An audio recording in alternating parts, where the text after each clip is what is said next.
하느님 안에 머무는 것이 신앙인의 삶의 목적입니다. 하느님 안에 머물 때 우린 참으로 기쁠 수 있고 평화로울 수 있다는 거죠.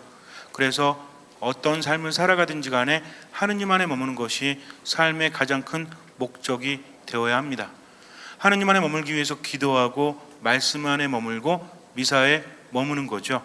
그래서 하느님 만나고 그분 안에 머물 때 우린 가장 행복할 수 있다는 것. 제가 여러분들에게 늘 말씀드리지만 소유를 따라가는 것이 아니라 존재를 따라가는 삶이 되어야 한다고 했죠. 그런데 이것은 다른 의미가 아니라 어렵게 생각하실 필요 없어요. 우리의 존재는 하느님의 모상이라는 거죠. 그래서 하느님 안에 머물 때만이 참된 평화, 참된 기쁨을 누릴 수 있다는 것. 무엇을 하든지 어떤 생각을 하든지 간에 하느님 안에 머무는 것이 삶의 가장 큰 목표가 되어야 합니다. 언제 어디서? 지금 여기에서. 그렇다면 하느님 안에 머물기 위해서 가장 먼저 해야 될 것이 무엇인가? 하느님 안에 머무는 사람은 기적을 체험하죠. 살아가면서 내 안에서, 내 삶 안에서 일어나는 기적들을 체험합니다. 그런데 기적이 일어나기 위해서 필요한 것은 무엇이죠? 기적은 하느님께로부터 오지만 그 기적을 가능하게 하는 것은 우리들의 응답인 무엇입니까? 믿음이라는 거죠. 그래서 기적을 일으키는 데는 내가 무엇인가를 하는 것이 아니라 하느님께 응답함으로써 기적이 일어날 수 있다는 것입니다. 그렇게 본다면 믿음은 무엇이다? 응답이라는 거죠. 믿음은 나 혼자 만들어가는 것이 아니라 응답한다는 것. 응답이라는 것은 뭘 해야 응답할 수 있는 거죠? 평상시에 우리가 대화를 하거나 살아가면서 응답을 언제 합니까? 언제 응답하죠? 혼자 가만히 있다 응답해요? 언제 응답하세요, 여러분들? 질문이 있을 때 누가 나에게 뭔가 말할 때 응답하지 않습니까? 그래서 응답이라는 것은 무엇을 전제로 한다? 들음을 전제로 한다는 거예요. 그러니까 믿음은 무엇이라고요? 응답하는 것이다. 그래서 응답은 뭐가 있어야 된다? 듣지 않고도 혼자 응답하면 어떻게 되는 거예요? 지나가다가 알았어. 그래 좋아. 그럴까? 이거 뭐예요? 응답이라는 것은 뭔가 들음이 있어야만 가능한 것이죠. 그래서 믿음은 응답이요. 응답은 무엇이 있어야 된다? 들음이 있어야 한다는 거죠. 나는 왜 믿음이 없을까? 나는 살아가면서 왜 평화를 누리지 못할까? 나는 왜 하느님 안에 머물지 못할까를 생각해 본다면 한 가지만 생각해 보면 돼요. 과연 뭐 하고 있는가? 듣고 있는가 하는 거죠. 들으면 응답을 할 수밖에 없기 때문입니다. 그래서 믿음은 어디서 온다? 들음에서 온다라고 우리는 알고 있는 거죠. 하느님의 말씀을 들으면 말씀이 내 안에서 활동하기 시작하세요. 치유하시고 내 안에 생기를 북돋워 주십니다. 그러면서 삶의 길을 알려주신다는 거죠.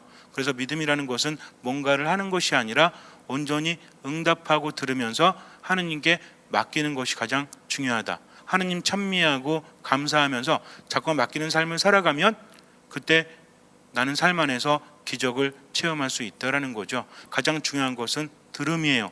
들음을 통해서 믿음이 생겨나기 때문입니다. 예수님의 말씀을 듣고 그 말씀 안에 절실히 머물려고 할 때 내 삶 안에는 변화와 기적이 일어난다는 거죠.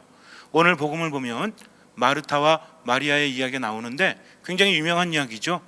예수님께서 어떤 마을에 가셨는데 거기에는 자매가 살고 있었다. 근데 예수님께서는 어떤 마을에 가시던지 인기가 참 많으셨죠. 그래서 자기 집에 모시려고 사람들이 서로 다투었겠죠. 근데 오늘은 마르타가 이겼어요.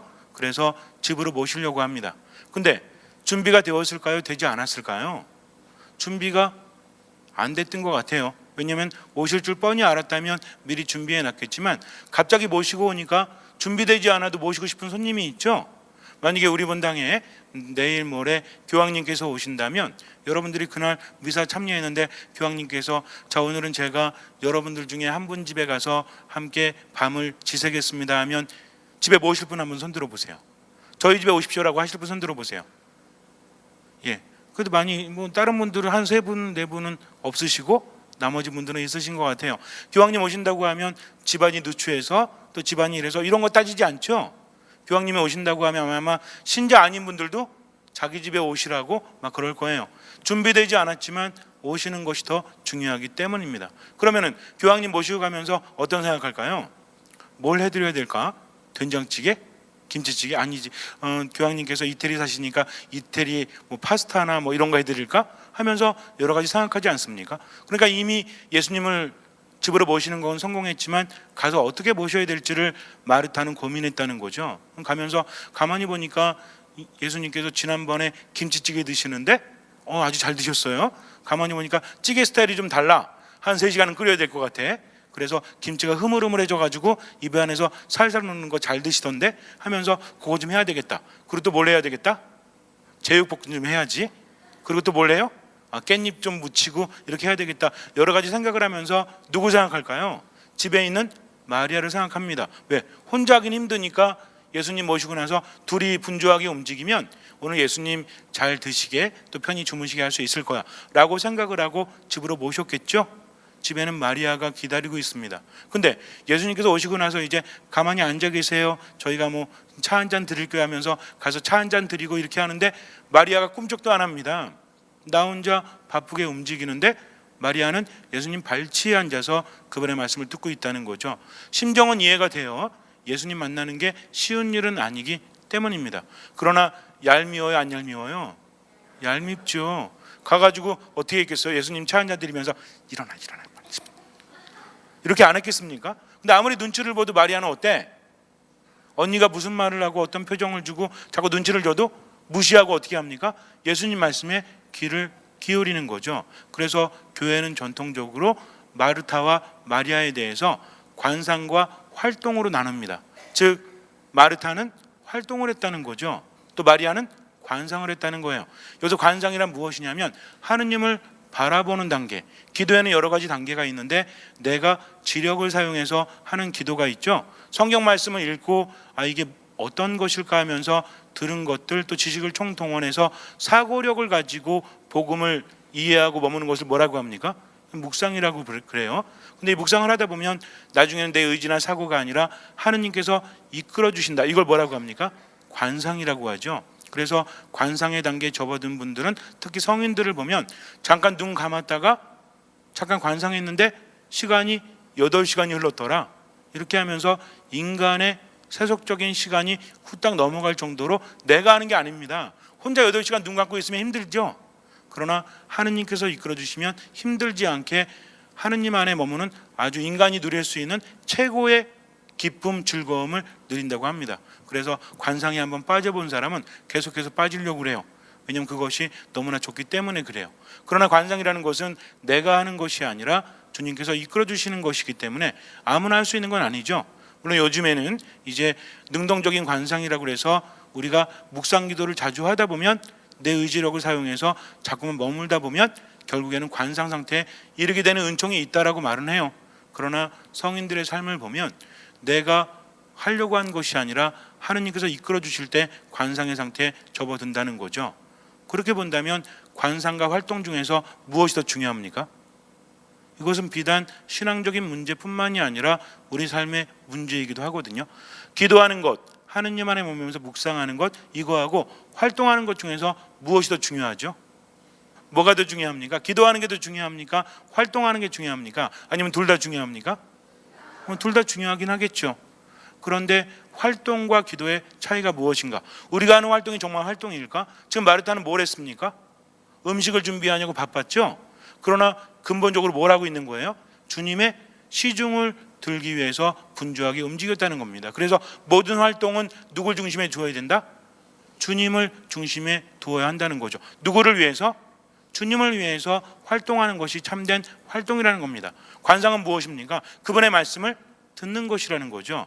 그래서 관상이 중요하냐 활동이 중요하냐, 교회 안에서는 둘 다 중요하다라고 말합니다. 관상하는 사람만 있다면 그리스도의 삶이 세상에 드러나지 않기 때문이죠. 그러나 활동하는 사람만 있으면 어때요? 그러면 그리스도를 묵상하고 어떤 영적인 양식이 부족하기 때문입니다. 그래서 교회에서는 활동과 관상이 중요하다라고 하지만 저는 여러분에게 오늘 다른 관점에서 보고 싶어요. 이 복음을 뭐냐면 지금 마르타는 염려하고 걱정하고 있죠. 예수님 잘 모셔야 되는데 내가 혼자 바빠 죽겠는데 마리아가 요 얄미운 지지배가 예수님 발치에 앉아 있다는 거죠. 그러니까 속이 타는 거죠. 얼마나 속이 탔으면 예수님께 가서 이릅니까? 가서 뭐라고 합니까? 아니 주님 왜 보고만 계십니까? 가만히 보세요. 저 혼자 힘들어 죽겠는데 저 좀 도와달라고 좀 말씀 좀 해주세요 라고 언니가 말했다는 것은 지금 마음이 어떻다는 얘기예요? 삐진 거죠. 마음이 좀 상한 거죠. 그러니까 예수님께 가서 어린애처럼 이르고 있지 않습니까? 근데 가만히 보니까 지금 마르타와 마리아의 관계를 보니까 원래 마리아는 어떤 여인이었을까요? 언니하고 이게 티격태격되면서 언니하고 사이가 안 좋은? 마리아는 언니하고 사이가 굉장히 좋았을 거예요. 그러니까 마리아를 믿고 마르타가 왔겠죠. 그런데 마리아가 전혀 다른, 예상과는 다른 행동을 하니까 마르타는 지금 당황하고 있는 겁니다. 원래 마르타하고 마리아는 누구 동생이죠?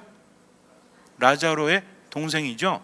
그래서 예수님과 굉장히 친했던 베타니아 근처에 살고 있었던 그런 사람들이라고 합니다. 그러니까 예수님께서 평상시에도 가끔씩 들렸던 것 같아요. 근데 오늘은 이제 하룻밤 묵어 가려고 그렇게 오신 것 같아요. 그렇게 보니까 마르타는 어쨌든 주님 집에 모셨으니까 홀대할 수는 없죠. 가장 좋은 것을 해드리고 가장 좋게 편히 쉬게 하시려고 하는 마음은 정말 좋은 마음이 아니겠습니까? 그럼 마리아는 왜 그랬을까? 저는 이걸 보고 싶은 거예요.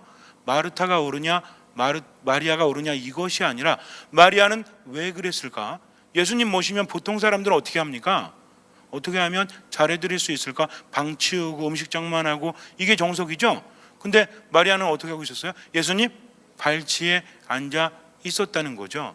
그리고 여기서 중요한 것은 마르타의 말도 아니고 마리아의 행동도 아니고 누구의 말씀이죠?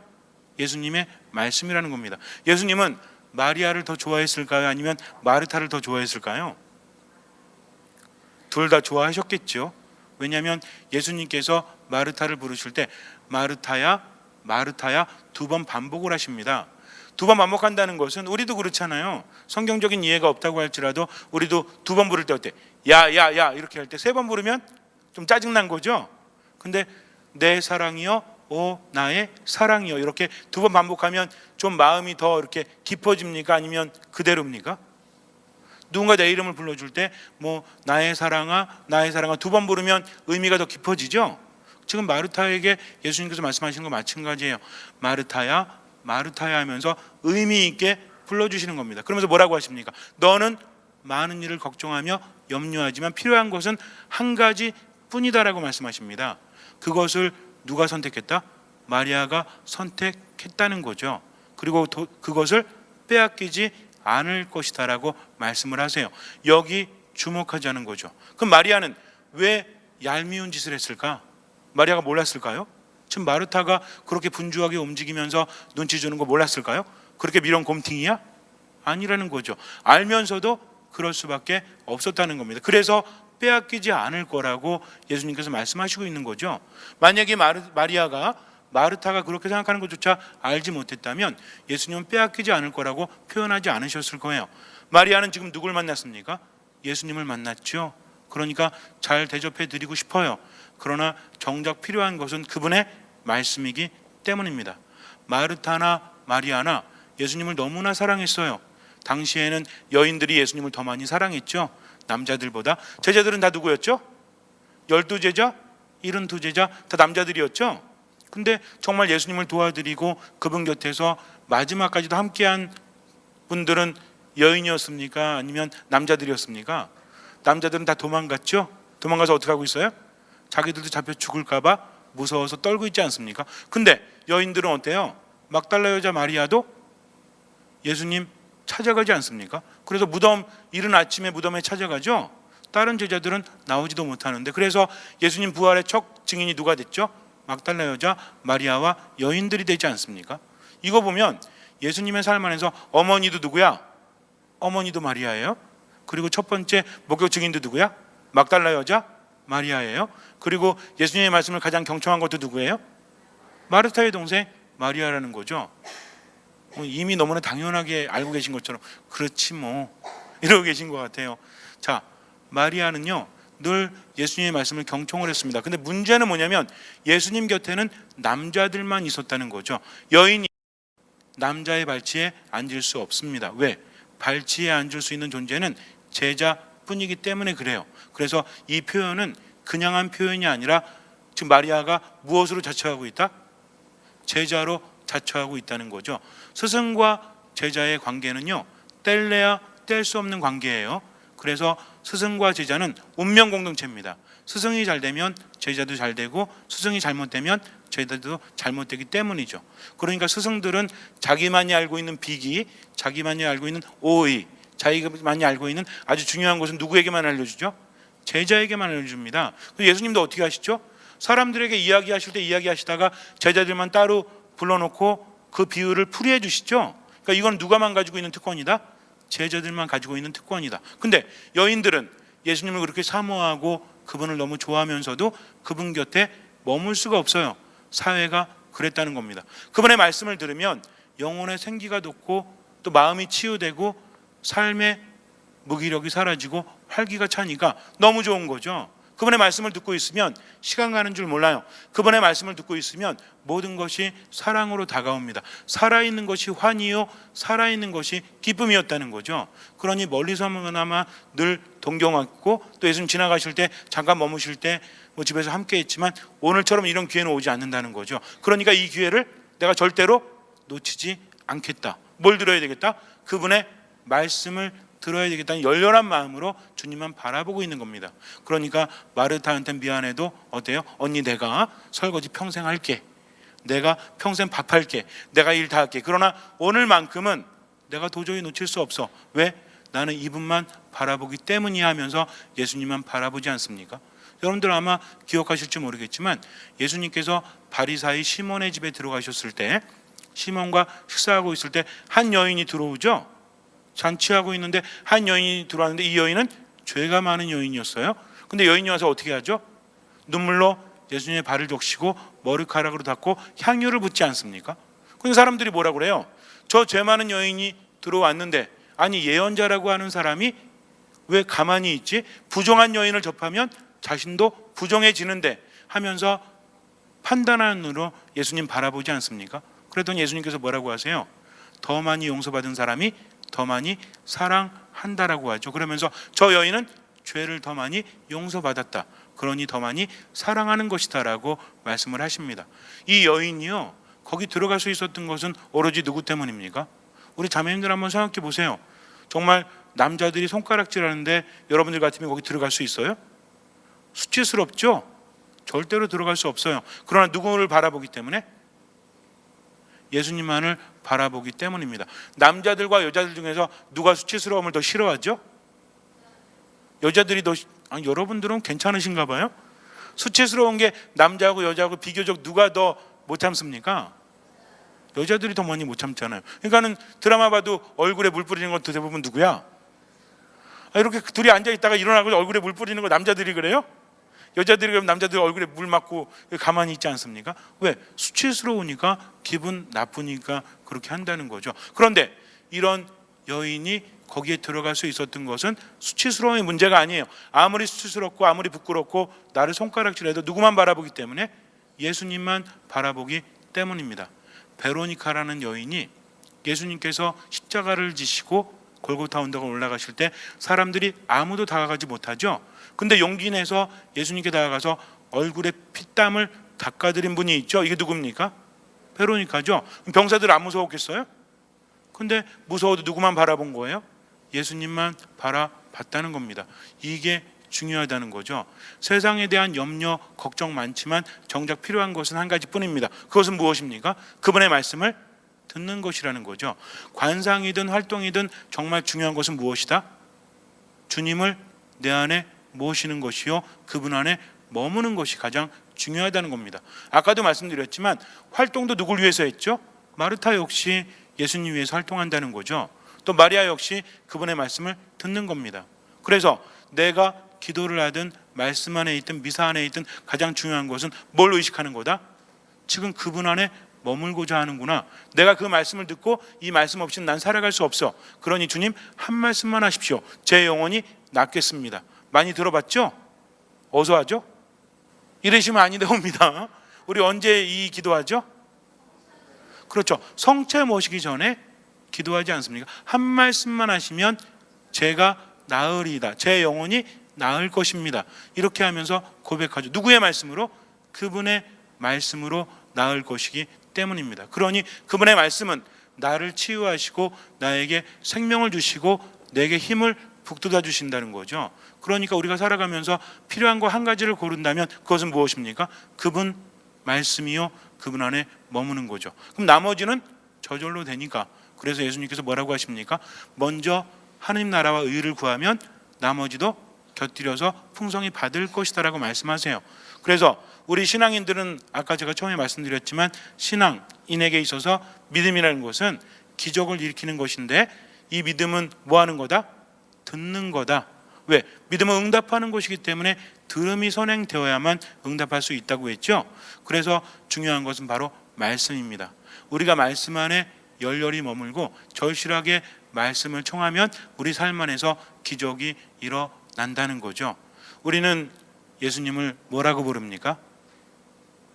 예수님을 뭐라고 불러요? 사장님? 주님이라고 부르죠. 여러분들 아무리 사랑하는 사람도 그 누구에게도 주님이라고 불러요? 주님이라고 부르지 않아요. 그러면 자기하고 주님은 누가 더 높아요? 근데 우리 자기하고 피서가면서 주님을 모른 체 하면 돼요, 안 돼요? 안 됩니다. 그래서 우리가 기도할 때는요, 내가 먼저 주님을 어떤 자리에 두는가 가만히 한번 생각해 보세요. 여러분들을 질책하거나 혼내는 것이 아니라 한번 생각해 보자는 거죠. 정말 필요할 때는 주님, 저 이번에요 승진해야 돼요. 주님, 저 이번에 봉급이 올라야 돼요. 주님, 저 이번에 취직해야 돼요 하고 절실하게 기도하는 것 같지만 피서갈 때는 주님은 어디가 있어요? 집 지키시죠? 그러면 됩니까? 안 됩니까? 그래서 피서갈 때도 뭘 먼저 생각해라? 그러니까 피서갈 때 뭘 먼저 봐야 돼요? 성당이 어디 있고 미사가 언제 있는지. 그래서 이게 정말 어쩔 수 없이 뭐 강원도 오지로 간다, 그럼 어떻게 합니까? 본당신문한테 와서 허락을 받는 한이 있더라도 기본적으로 주님을 삶의 첫 자리에 두는 사람은 분명히 다르다는 거죠. 이렇게 하다 보면 말씀도 어떻게 들릴까요? 정말 문제는 뭐냐면 하느님 사랑한다고 말하면서도 말씀을 들으려고 하지 않기 때문에, 그 절실함이 없기 때문에 내 안에 뭐가 생기지 않습니까? 믿음이 생겨나지 않고 기적이 일어나지 않는다는 거죠. 그래서 감사한다는 말도요, 그냥 아무 생각 없이 감사합니다, 감사합니다, 감사합니다, 이것도 좋지만 생각하는 거죠. 하느님 감사합니다. 주님, 당신의 말씀을 듣고 제가 깨닫겠습니다. 그러니까 복음에 있는 말씀들이 내 안에 들어올 때는 누구에 대한 이야기입니까? 주님에 대한 이야기요, 나에 대한 이야기라는 거죠. 그렇게 듣다 보면요, 복음이 다르게 됩니다. 복음 안에서 치유받고 힘을 얻을 수 있다는 거죠. 오늘 복음 묵상하면서 우리가 한 가지 생각해 봐야 돼요. 나는 과연 마리아처럼 어떤 것도 아랑곳하지 않고 그분의 말씀을 열렬히 듣고 있는가? 어디 앉아서? 그분의 발치에 앉아서. 제자가 스승의 이야기를 듣는 것은 인터넷 강의 듣는 게 아닙니다. 제자가 스승의 강의를 발치에 앉는다고 했죠. 스승은 어디 있어요? 제자보다 윗자리에 있는 겁니다. 발치에 앉아서 듣는다는 것은 뭐예요? 제가 듣는 것을 어떻게 하겠습니다? 한 귀로 듣고 한 귀로 흘리겠습니다가 아니라 말씀하십시오, 제가 듣고 그대로 살아가겠습니다 라고 하는 고백과 똑같다는 거죠. 그래서 우리 삶 안에서 조그만 것 하나라도 하느님을 삶의 어디에? 첫 자리에 두고 살아갈 수 있도록 노력한다면 그 사람은 이미 하느님 안에 있는 것이요, 기적은 이미 일어나고 있는 거죠. 잠시 눈을 감으세요. 우린 많은 것들을 바랍니다. 그러나 이번 답은 이미 나와 있어요. 바라기만 한다고 해서 이루어지는 것이 아니라 하느님 안에 머물러야 합니다. 그분께 응답해야 하고 믿음이 있어야만 기적이 일어날 수 있다는 거죠. 말씀을 들으십시오. 열렬히 들으십시오. 그리고 간절히 청하십시오. 주님께서는 그 믿음을 보시고 우리 삶에 놀라운 기적을 일으켜 주실 것입니다. 아멘.